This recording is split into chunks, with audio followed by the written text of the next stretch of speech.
Saurabh, it's common knowledge that in the election year, this one is going to be an interim budget. Nevertheless, is there a possibility that Finance Minister Srimati Nirmala Sitharaman might pull out a rabbit from her hat and maybe come up with some changes that might impact markets positively? What are your hopes and expectations from this document? So look, the FM has tried to control all our expectations. He said that don't expect dhoom dhadaka in the budget. But that being said, I'll be astonished if the government and if the FM didn't take this opportunity, didn't take 1st February as an opportunity to set up basically the economic manifesto. And if I was in her shoes, looking back at the last 3, 4 years, especially looking back at the post-COVID response, I would set the budget up around three broad headings. I think the first area is the government social welfare schemes have been actually very successful post-COVID. And in that, if I think about social welfare schemes, immediately think about PM Awas Yojana. Wherever I go in the country, I hear low-income people have benefited enormously from the PM Awas Yojana. So I'd expect to hear a step up in PM Awas Yojana. I'd also expect to hear about the health insurance program, Ayushman Bharat, or the health insurance program the government has put in place. I think it's health cover of 5 lakh per family. I think that will also be stepped up. That's been a very popular program.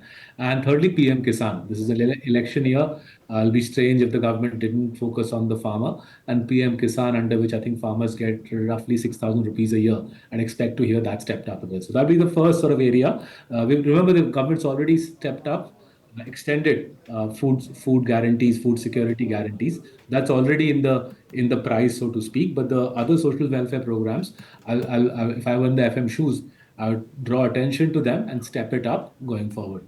The second is capex. The capex has been the signal success of NDA too. I think capex on railways, defense, and roads has doubled in the last 3 years cumulatively.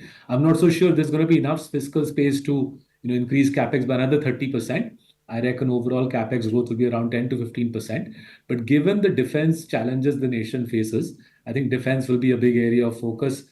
China is not going to be a country that will keep quiet. So capex has been a big success. I'm sure the FM will highlight their success in capex and then step it up on and defense capex. And the third is middle class. Programs aimed at the middle class.